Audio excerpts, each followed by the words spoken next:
탄수화물. 지금도 계속 얘기했어요. 엄청 많이. 정답이에요. 많은 인슐린을 상승을 시킵니다. 탄수화물을 먹게 되면 그에 비례해서 아까도 말씀드렸지만 혈액의 당을 컨트롤하기 위해서 인슐린이 분비가 돼요. 그렇기 때문에 탄수화물을 섭취하게 되면 인슐린이 그만큼 반응을 할 수밖에 없어요. 단백질은 어떨까요? 얘도 인슐린을 많이 올릴까요? 단백질 같은 경우에는 인슐린 상승이 적어요. 단, 신체 구성 성분으로 사용될 때가 아니라 에너지원으로 사용이 됐을 때. 근데 거의 대부분 에너지원으로 사용이 되는 경우는 없어요. 그래서 적은 인슐린 상승을 이야기를 하고, 다음 마지막으로 지방 같은 경우에는 어떨까요?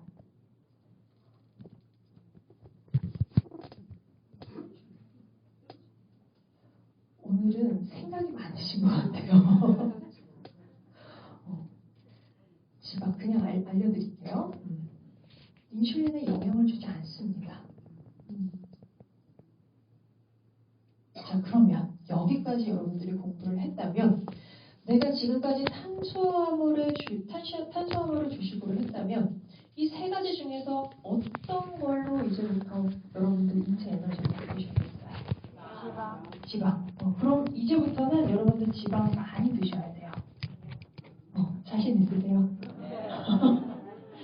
자, 그럼 이제부터는 우리가 효율적인 이제 에너지 시스템을 좀 바꿔주는 그런 이제 다이어트 방법에 대해서 공부를 할 건데, 그게 바로 이제 많이 들어보셨던 LCHF, 저탄고지 다이어트, 저탄수화물 고지방 다이어트, 케톤 다이어트 각각 이렇게 얘기를 하는데, 일단은 여러분들 지방의 연료, 아까 탄수화물이 분해돼서 당이 되고 저 지방도 분해가 돼서 어떤 연료로 작용이 돼야 됩니다. 그 연료의 이름이 뭐냐면 케톤. 케톤이라는 거 들어보셨나요? 많이 들어보셨어요? 최근에 많이 들어보셨을 거예요. 불과 몇 년 안 됐어요. 케톤이 이렇게 이슈화가 된지. 저도 식품을 전공했는데 학교 다닐 때 그렇게 케톤에 대해서 공부를 심화해서 공부한 적은 없었던 것 같아요. 제가 기억을 못하는 건지 모르겠는데 케톤, 지방에 대해서는 탄수화물이나 단백질보다는 좀 덜 중요하게 공부를 하지 않았나 싶어요. 일단은 지방의 연료 케토닌이라고 하는 게 어떤 건지에 대해서 좀 공부를 하도록 하겠습니다. 이거는 한번 시도를 해볼게요. 잠시 케톤에 대해 알아볼까요? 저탄수화물 고지방식을 하게 되면 우리 몸은 탄수화물 대신 지방을 에너지원으로 사용하게 되는데요. 우리 몸에 들어온 지방산의 대부분은 근육 조직과 심장 조직에서 에너지원으로 쓰입니다. 그리고 지방산의 일부는 간에서 분해되어 케톤이라는 물질로 바뀌게 되죠. 뇌가 포도당분 에너지원을 쓰일 수 있는 거는 포도당 크기가 작기 때문에 그 블러드 브레인 배리어라고 하는 그 막을 통과할 수 있기 때문에 에너지원을 쓰이는 거거든요. 근데 케톤은 포도당보다도 더 작아요. 그래서 그 블러드 브레인 배리어를 통과해서 뇌 세포의 에너지원으로 사용될 수 있는 거죠. 포도당이 뇌의 유일한 에너지원은 아니라는 겁니다. 뇌에서뿐만 아니라 신경계와 근육, 그리고 간에서 케톤을 효율적인 에너지원으로 사용할 수 있다는 겁니다. 여러분들 지금까지는 뇌의 유일한 에너지원이 뭐라고 알고 계셨어요? 포도당. 포도당만 뇌가 쓸 수 있는 에너지라고 얘기를 했는데, 그래서 저도 어렸을 때 학교 다닐 때 아침에 밥 안 먹고 가잖아요. 그럼 엄마한테 등짝 맞고 그랬었거든요. 그때만 해도 진짜 뇌의 유일한 에너지원이 포도당만 사용할 수 있다라고 생각을 했었어요. 근데 지금 아까 여자 박사님께서 얘기를 해주셨는데 잘 들으셨죠? 포도당 말고도 뇌에서 사용할 수 있는 원료가 또 있어요. 뭘까요? 케톤. 케톤이라고 하는 연료인데, 여러분들 우리 몸은 세포로 이루어져 있죠. 그 중에서도 뇌를 구성하는 뇌세포들이 우리 체세포들보다 더 작고, 그 뇌세포의 막을 통과하는 그 정도가 굉장히 미세하다라고 얘기를 해요. 그래서 이 뇌세포막을 통과하면 전신에 있는 이제 체세포나 아니면 장기 세포들 같은 경우에는 이 출입이 굉장히 용이하다라고 얘기를 합니다. 그래서 케톤 같은 경우도 뇌의 에너지 원으로 사용을 할 수가 있기 때문에 아까 심장에서, 간에서, 근육에서 모두 다 포도당처럼 사용을 할 수 있다라고 얘기를 해주신 거예요. 자, 케톤이라고 하는 것을 조금 이제 요 슬라이드로 설명을 드리자면 지방으로부터 출발을 합니다. 지방은 글리세롤과 아까 잠깐 보셨던 지방산이라고 하는 것들로 구성이 되어 있어요. 그래서 일단 우리가 지방을 섭취하게 되면은 리파즈라고 지방을 분해하는 효소로 인해서 이렇게 이제 간세포로 들어가서 미토콘드리아라고 하는 에너지를 만드는 공장으로 들어가요. 그래서 이렇게 이제 사이클을 돌고 이제 궁극적으로 최종 산물은 케톤체라고 하는 것들이 형성이 되게 됩니다. 그래서 종류로는 뭐 아세톤, 아세트초산, 비히드록시초산 이렇게 3개 정도로 보실 수가 있는데 이런 것들이 포도당과 기존에 알고 계시던 포도당과 동일하게 전 세포의 TCA 회로 즉 에너지를 만들어내는 회로로 들어가서 우리가 궁극적으로 공부하고 움직이고 연필로 이렇게 뭐 쓰고 하는 모든 에너지원을 만들어낼 수가 있다라는 거예요. 그래서 궁극적으로 케톤도 포도당과 동일하게 우리 몸에 에너지를 만들 수 있는 땔감이 될 수 있다라는 겁니다. 자, 그러면 이제 케톤에 대한 얘기 정의를 좀 드렸고 케톤이 몸에서 하는 역할에 대해서 좀 설명을 드리려고 해요. 이 밖에도 5가지 외에도 굉장히 좋은 역할을 하지만 그 중에서도 특출나게 잘하는 것들을 좀 가지고 와봤습니다. 첫 번째는 브레인, 뇌에서 하는 역할인데 이 인지 기능을 향상시켜주고 알츠하이머 증상을 개선해주는 역할을 하고 있어요. 아까도 말씀드렸지만 뇌에서 충분히 에너지원으로 사용을 할 수 있기 때문에 건강하게 이렇게 연료로서 사용이 됩니다. 자, 그 다음에는 이제 심장 쪽에서도요 여러 가지 역할을 하고 있지만 여러분들 심장의 근육, 심근이라고 얘기를 해요. 여러분들 심장이 한번 쿵쾅 할 때 어떤 역할, 어떤 일이 일어나는지 아시나요? 심장이 한번 피를 흘려요. 피를 흘리는데 피를 내는데 심장이 한번 쿵쾅 하잖아요. 그러면 머리부터 발끝까지 피가 한번 돌아서 다시 심장으로 돌아와요. 얼마나 힘이 센 거예요. 그래서 심장은요 근육 세포들이 굉장히 특화되어 있고 에너지를 많이 요합니다. 근데 이 심장 근육의 능력을 개선시켜주고 향상시켜주는 역할을 한다라고 알려져 있어요. 특히나. 그리고 이제 여기서도 심장 근육에 대해서 말씀을 드렸는데 바로 아래에 우리 이제 일반적인 근육, 머슬이라고 얘기를 하는데 이 근육에서의 작용도 참 기특해요. 첫 번째는 운동의 능력을 향상을 시켜줍니다. 실제 오늘은 제가 못 보여드리는데 6월 달에는 교육을 한 번 더 준비를 해서 보여드릴 예정입니다. 실제 어떤 이제 매체에서 비만인 사람들을 가지고 저탄고지 다이어트를 해요. 그래서 이제 혈액을 뽑아서 검사를 하는데 다이어트 하기 전에는요 일반인보다도 훨씬 더 운동 능력이 떨어져요. 근데 저탄고지 다이어트를 하고 난 다음에는요 일반인을 넘어서 운동선수를 뛰어넘습니다. 운동 능력이. 그거는 정말 신기한 데이터였어요. 6월 달에 제가 기회가 되면은 교육 때 한번 보여드리려고 준비를 하고 있습니다. 자, 그래서 이 운동 능력을 향상시켜주는 역할도 케톤이 똑똑히 해내고 있습니다. 자, 근데 여러분들 이 밑에 글씨 보시면 혹시 보이시나요? 옥시데이티브 스트레스라고 해서 산화 스트레스에 대해서 좀 설명을 드려야 되는데 산화 스트레스는요 제가 이렇게 가만히 있을 때보다 운동을 할 때 더 많이 스트레스를 받게 돼요. 즉 활성산소, 유해산소가 더 많이 발생을 한다라는 얘기예요.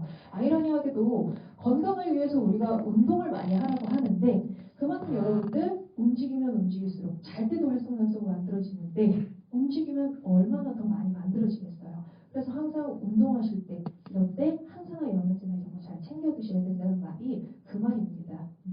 근데 운동 능력도 향상을 시켜주면서 산화 스트레스 줄여주는 역할까지 해줘요. 그래서 운동 능력은 향상해주고 산화 스트레스 즉 활성산소나 유해산소는 덜 발생이 되도록 줄여주는 역할을 근육에서 하고 있는 게 케톤이다라고 정리를 해주시면 될 것 같습니다.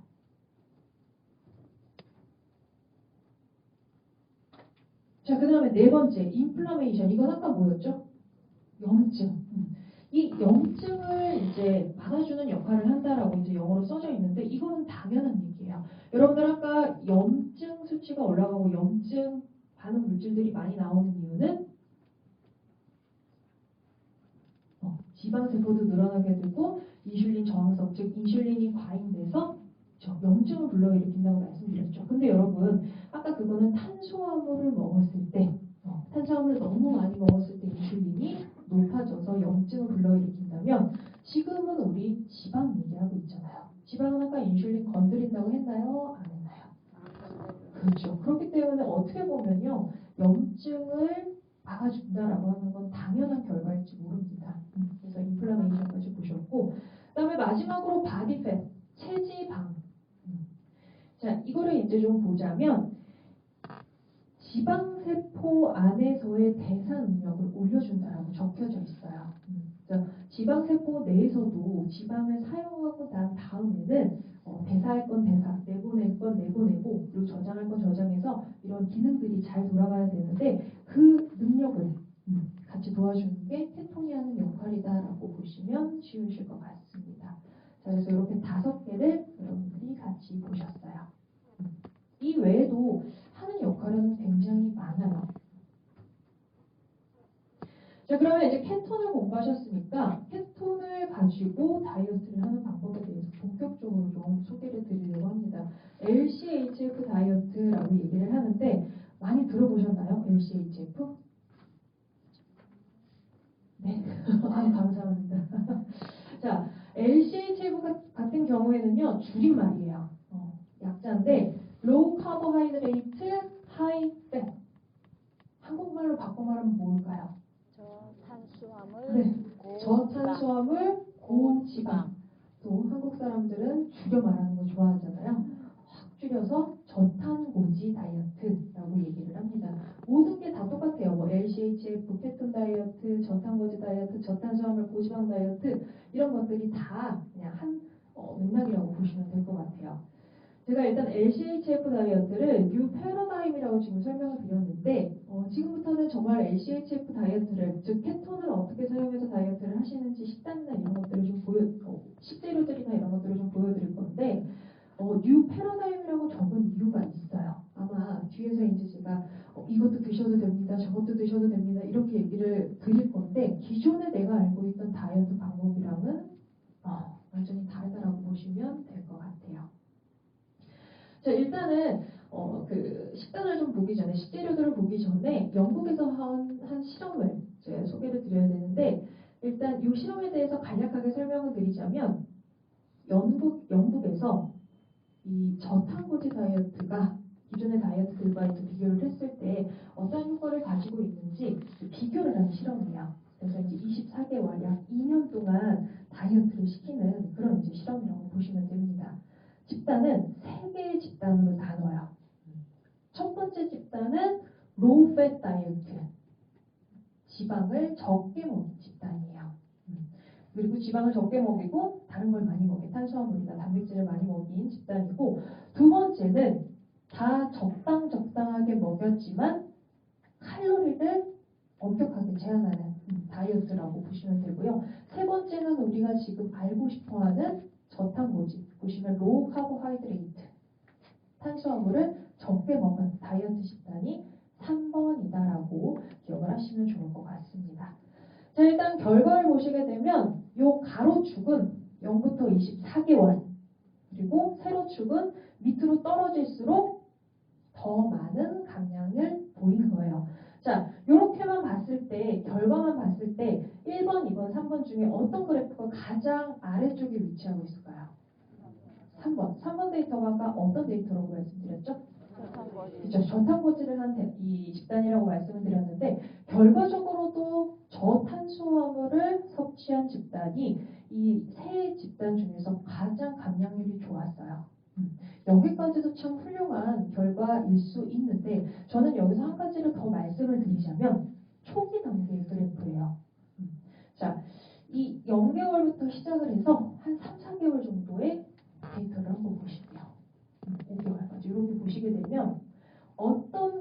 탄수화가 가장 많은 감량폭을 보이고 있나요? 3번. 3번에 탄수화물을 적게 먹인 집단에서 초기의 감량 비율이 다른 집단보다 훨씬 더 우수하다는 걸 확인을 하실 수가 있습니다. 그래서 저탄고지가 대부분 이 초기에 살을 빨리 그래도 빼주는 그런 작용을 하고 있다라고 보시면 좋으실 것 같아요. 자, 그러면 이렇게 좋은 다이어트를 어떻게 해야 되나? 라고 이제 물어보신다면 간략하게 몇 가지만 이 그림에서 좀 설명을 드리도록 하겠습니다. 첫 번째는 이 식단의 비율인데 여러분들이 기존에 했던 다이어트는요. 탄수화물이 뭐 5, 6 정도였다면 나머지 단백질 3, 지방 2, 1, 이 정도로 섭취를 하셨는데 그거를 완전히 뒤집어 주시면 돼요. 지방은 7, 단백질은 2, 탄수화물은 1 정도의 비율. 그러니까 내 식단이 12 완성이라면 7대 2대 1의 식단의 비율로 비슷하게 짜서 시작을 하시면 됩니다. 어떤 분들이 이 LCHF 다이어트를 할 때 나 내일부터 다이어트 할 거야. 그러면서 탄수화물을 싹 끊어버려요. 성공할까요? 못할까요? 그렇죠. 너무 힘드시면요. 처음에는 탄수화물을 조금 드시면서 몸을 적응시킨 다음에 탄수화물을 서서히 줄이시는 방법으로 가시는 게 현명합니다. 자, 그래서 여기 보시는 게 탄수화물 첫 번째 이제 내가 LCHF를 처음 접하신다라고 하시면 100g 미만 정도에서 좀 시작을 하시는 걸 권장을 드려요. 근데 여러분들 100g 미만이라고 하면 밥 공기로 밥이 얼마 정도 될까요? 네, 하루에 밥 공기 3분의 1 정도로 시작을 하시는 거예요. 좀 막 웃으시는데, 그쵸. 한국인들한테는 밥을 이렇게 조금, 3분의 1도 조금이죠. 하루에 3분의 1끼 먹는 게 그것도 어려워요. 근데 어쨌든 이 LCHF를 처음 시작하시는 분들은 탄수화물 아예 끊지 마시고 100g부터 시작을 하시는 거예요. 그러다가 내가 이제 LCHF 식단도 잘 꾸릴 수 있겠고 좋은 지방도 잘 찾아 먹을 수 있겠다. 그러면 그때부터는 이제 탄수화물 비율 좀 줄이시고 이제 두 번째 단계로 넘어가시는데 그게 50g 미만 정도. 아까 그 밥 3분의 1공기에서 반을 덜어내시면 돼요. 네. 점점 쪼이기 시작을 하는 거예요. 자, 그러다가 난 이제 진짜 경지에 올랐다. 경지에 올라서 LCHF 다이어트가 나와 같다. 나와 동일하다라고 하신다면 20g 미만의 탄수화물을 섭취하시는 걸로 완성을 하시면 될 것 같습니다. 20g 미만은 밥 한 숟갈이에요. 밥 한 숟가락. 여기서부터 포기자가 나올 수 있어요. 그래서 100g, 50g, 20g. 한국인들한테는 너무나도 어려워요. 솔직히 말씀드리면. 그리고 LCHF 식단이 좋은 게 뭐냐면 내가 배부를 때까지 먹을 수 있어요. 이제 앞으로 이제 먹어야 될 것들에 대해서 좀 설명을 해드릴 텐데 실제로 저희가 이 GLRC 신제품을 준비를 하고 있고 그다음에 그 제품을 가지고 그리고 이 LCHF 식단을 이제 권장을 함으로써 좀 이제 실험을 좀 하고 있어요. 테스트라고 할 수가 있죠. 테스트를 하고 있는데 식단을 잘 지키고 꾸준히 하신 분들 실제로 보잖아요. 그럼 살 정말 많이 빠지셨어요. 저희 이제 본사에도 계시고 가끔 가다가 이렇게 DSC 다른 센터, 특히나 원주센터의 소장님도 지금 그 다이어트를 하고 계시는데 갈 때마다 살이 빠져 있더라고요. 궁금하시면 한번 언제 가셔서 보시면 좋을 것 같아요. 정말로 이분들의 얘기가 뭐냐면 배가 안 고프다고 얘기를 해요. 신기하죠? 여러분들 다이어트 다 해보셨나요? 저도 다이어트를 정말 별걸 다 했어요. 한약도 먹어보고 병원 가서 주사도 맞아보고 진짜 지방흡입 있잖아요. 거기 가서 뭐 견적도 받아보고 했는데 항상 제 다이어트는 배가 고팠던 것 같아요. 여러분은 안 그러셨나요? 저는 항상 굶주려 있었거든요. 그래서 음식을 이제 어느 순간 보기 시작하면 확 도는 거예요. 회식을 가거나 아니면 뭐 친구들이랑 오랜만에 자리를 하게 되면 그 배고픈 상태 때문에 다이어트가 지속이 안 됐어요. 근데 신기하게도 이 다이어트를 하시는 분들의 공통점은 먹고 싶을 때 배고플 때 먹으니까 배가 안 고프다라는 거예요. 그러니까 다이어트가 계속 지속이 되면 살이 빠지죠. 살이 빠지면서 동기가 훨씬 더 올라오는 그러한 이제 순기능을 한다라고 얘기를 합니다. 자, 이제 마지막으로 LCHF 다이어트의 이제 주요한 식품군을 좀 설명을 드려야 되는데 가장 많은 질문이 뭐냐면 LCHF 다이어트 지방 많이 먹으라고 했는데 도대체 뭘 먹어야 되는지를 모르겠다라고 하시는 분들이에요.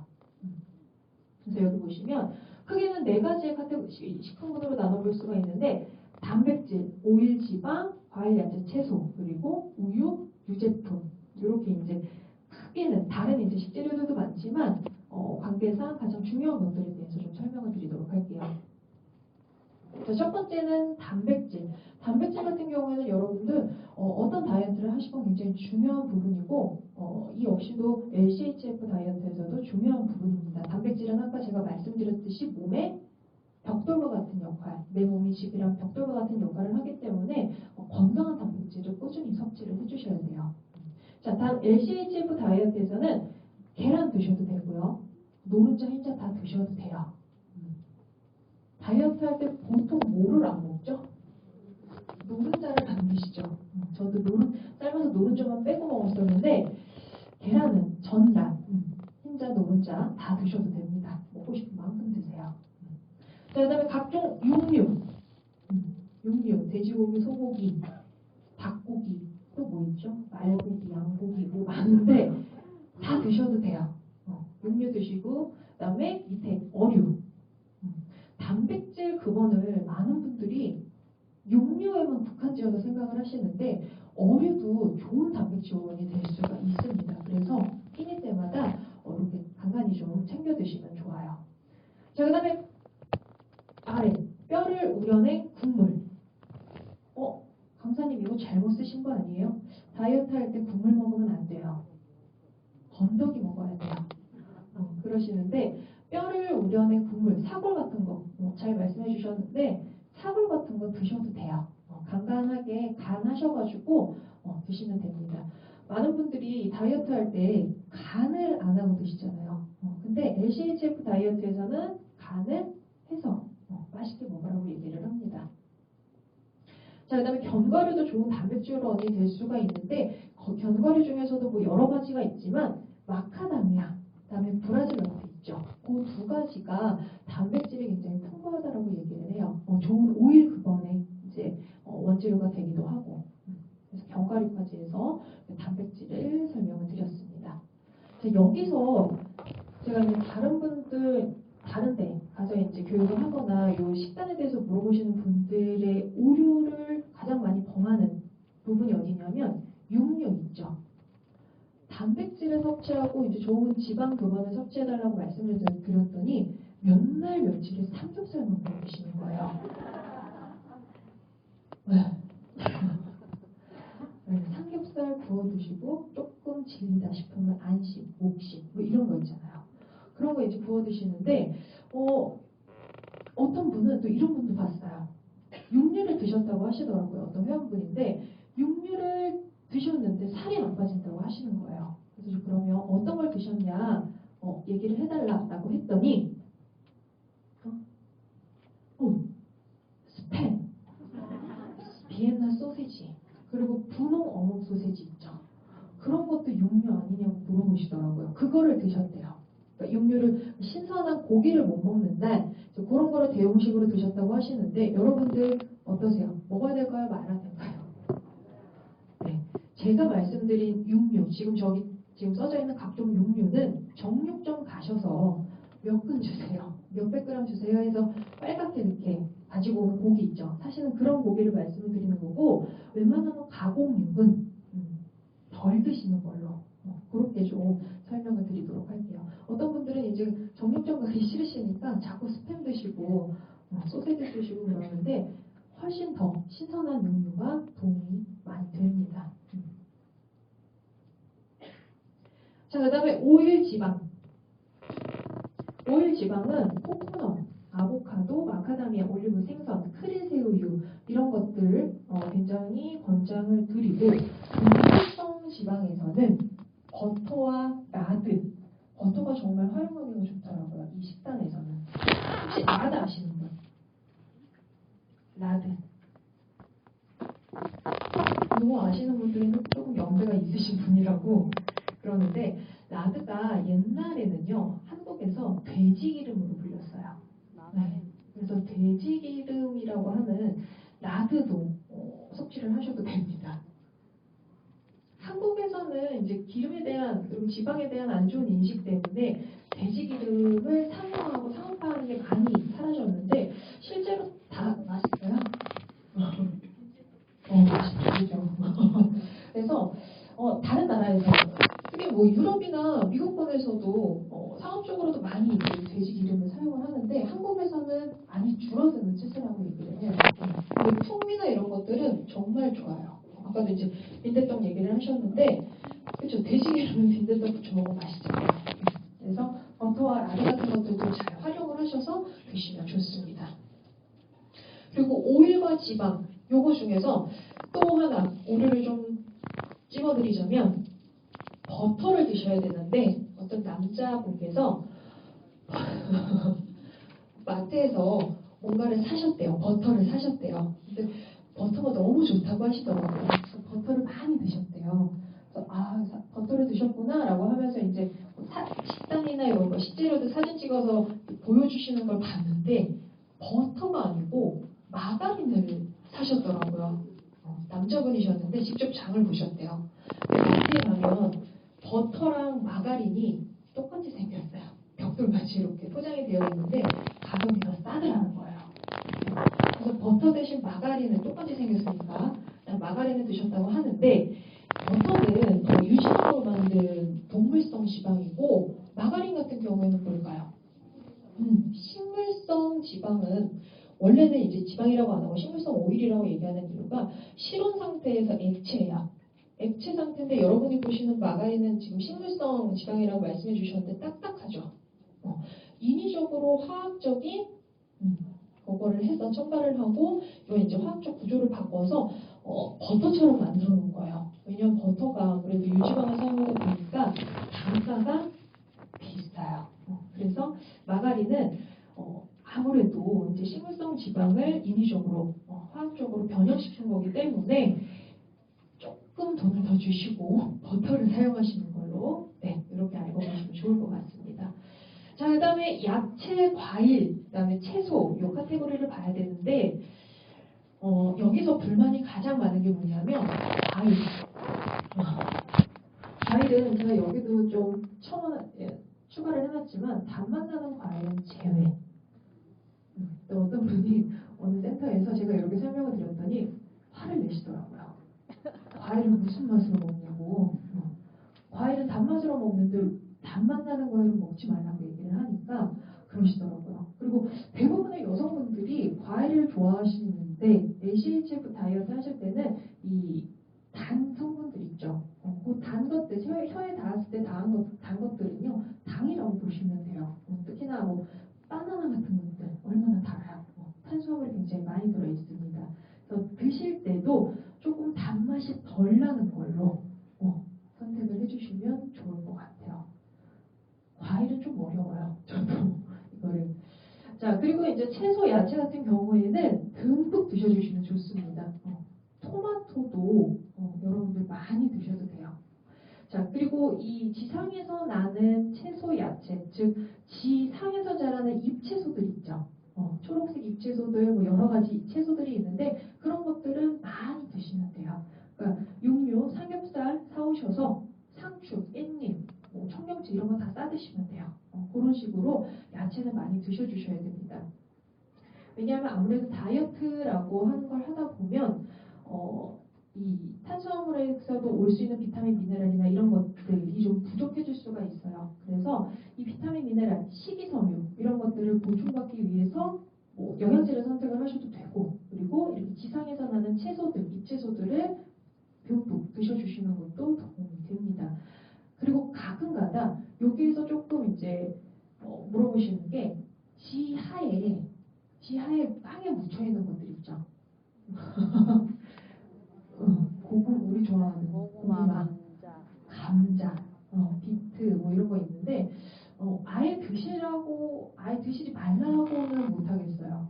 근데 좀 적게 드시는 걸로. 왜냐하면 그런 것들이 이제 서류라고 얘기를 하는데 서류들이 탄수화물 함량이 좀 많아요. 그리고 이제 감자랑 대표적인 예로 감자랑 고구마 중에 그럼 어떤 거를 먹어야 되냐? 고구마면 고구마가 조금 더 좋습니다. 그래서 그런 거를 선택하셔서 여러분들이 섭취를 해주시면 좋아요. 자, 그 다음에 유제품 우유로 넘어와서 여러분들 다이어트 중에 치즈 다 드실 수 있어요. 실제로 저희 팀의 부장님도 이 다이어트를 하시는데 토마토 이렇게 슬라이스하고 그다음에 모짜렐라 생치즈 있죠. 그거 이렇게 해서 발사믹 소스랑 이렇게 뿌려 드시는데 되게 맛있어 보이더라고요. 그 이름이 뭐죠? 맨날 얘기를 해주시는데 맨날 까먹어요.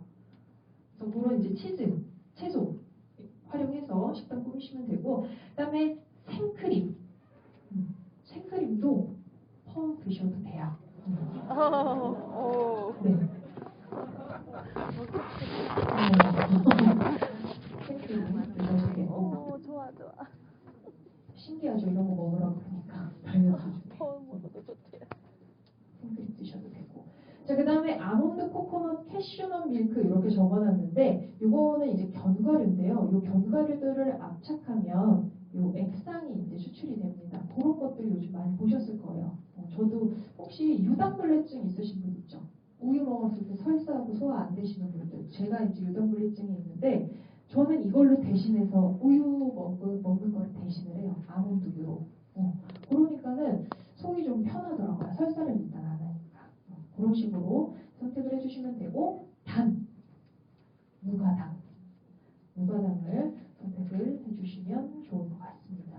자, 그리고 여기서도 오류가 하나 있는데 생크림은 괜찮은데 어떤 분이 카페에 가셔서 같이 이제 어느 센터 가서 이제 같이 카페를 들어갔는데 회원분이시세요.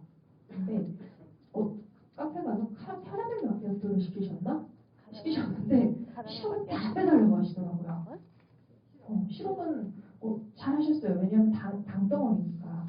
그래서 잘 드시는구나 했는데 갑자기 그 바리스타한테 생크림을 듬뿍 올려달라고 하시더라고요. 근데 카페에서 쓰는 게 생크림일까요? 뭘까요? 휘핑크림. 휘핑크림에는 생크림이랑 휘핑크림은 거의 비슷한 종류의 것들인데 휘핑크림이 훨씬 더 가당이 많이 되어 있어요. 성형이나 이런 것들 때문에 모양 잡고 이런 것들 때문에 훨씬 더 가당이 많이 되어 있어서 답니다. 그래서 휘핑크림을 생크림으로 오해를 하시고 너무 많이 드시다 보면은 당을 과량 섭취하실 수가 있어요. 그래서 그런 것들도 주의를 하셔서 식단을 꾸리시면 좋을 것 같습니다.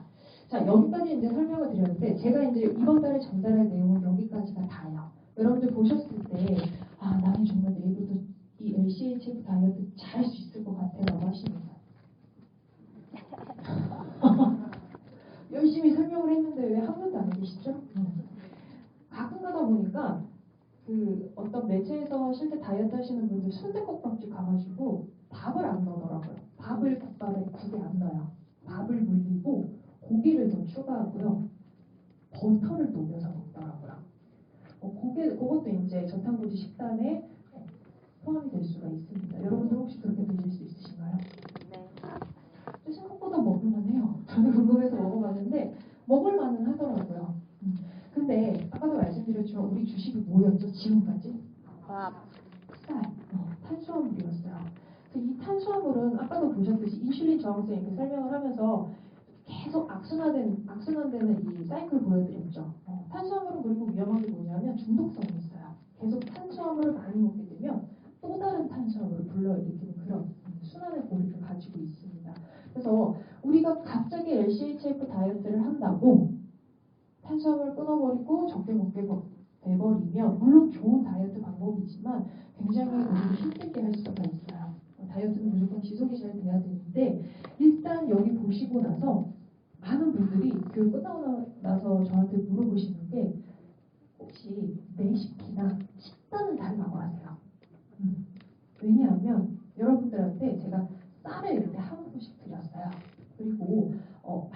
음식을 해주세요라고 하면 뚝딱뚝딱 잘 만드실 거예요. 근데 버터 하나 드리고 아보카도 하나 드리고 맛있는 식단 끓여주세요라고 하면 여러분들 어떻게 만드시겠어요? 우리는 그만큼 지방이 친숙하지가 않아요. 그래서 이 식단 맞춰서 하시면 좋은데 마트 가서 어떤 식재료를 사야 될지도 모르겠고 레시피는 어떤 걸 해야 될지 모르겠고 조리법은 어떻게 해야 될지 모르겠고 그런 게 조금 단점이라면 단점이라고 볼 수가 있어요. 그래서 여러분들이 이제 6월 달에 저희가 지금 준비를 하고 있는 GLIC의 신제품이 이런 번거로움을 조금이나마 좀 덜어드릴 수 있는 다이어트 방법이 너무 좋잖아요. 너무 좋은데 이 다이어트를 어떻게 하면 손쉽게 할 수 있는지에 대해서 고민을 하다가 이제 또 시즌도 여름이고 해서 글로벌 컨벤션에 맞춰서 런칭을 하게 된 게 LC 베이스, 그다음에 유니마트 퓨얼이라고 하는 두 가지 제품이다라고 먼저 좀 설명을 드릴게요. 오늘은요, 제가 제품에 관한 얘기는 안 했어요. 지금 딱 두 번 언급을 했죠. 요 한 번 언급을 했는데, 그도 그럴 것이 저희가 아직 6월에 런칭 전이에요. 제품 런칭 전이라서 런칭 후에 저희가 이제 제품 교육이 예정이 되어 있고요. 6월 달에는 직접 이 제품을 개발하신 박사님께서 오셔서 프레젠테이션을 하실 거기 때문에 오늘 들으신 이 제품이 탄생하게 된 계기, 이런 이제 히스토리를 가지고 6월에 오셔서 같이 프레젠테이션 들으시고 또 제품 교육 들으시게 되면은 아마 이 제품을 가지고 사업을 하실 때 충분히 남들 앞에서 제품에 대해서 원리나 제품에 대한 사양이나 이런 것들을 잘 설명을 해줄 수가 있을 거라고 생각이 듭니다. 그래서 많은 분들이 제가 오늘 여기까지 해서 딱 끝마치려고 하니까 제품 얘기 왜 안 하냐고 서운해하시는 분들이 꽤 많으시더라고요. 그래서 먼저 미리 말씀을 드렸고요. 일단 GLIC에서 나오는 신제품 같은 경우에는 좋은 원료에서 추출한 그런 이제 오일 성분이 들어가 있기 때문에 여러분들이 혹시나 놓치실 수 있는, 아무래도 한국 사람들은 지방을 70% 이상 식단으로 뿌리기가 매우 어려워요. 그래서 그런 부족함들을 저희가 이제 좀 대체를 하기 위해서 체중 조절용 조제식품 준비하고 있고, 그다음에 유니마트 퓨얼이라고 하는 이제 같이 보조해서 이제 신진대사나 이런 것들을 잘 해줄 수 있는 제품들을 같이 준비를 하고 있기 때문에 6월에 오셔서 제품에 대해서 교육 한번 들어보시고 또 이제 제가 준비한 제품 교육도 같이 들으시면서 제품을 완벽하게 이해를 하셨으면 좋겠습니다. 아셨죠? 네, 서운해하시는 분이 많으셔가지고 미리 말씀을 드렸습니다. 자, 그러면 6월 달에 저희 글로벌 컨벤션에서 이제 막 런칭이 되는 제품들 기대 많이 해주시고요. 저는 여기까지 해서 군사 교육 모두 마치도록 하겠습니다. 고생 많으셨습니다.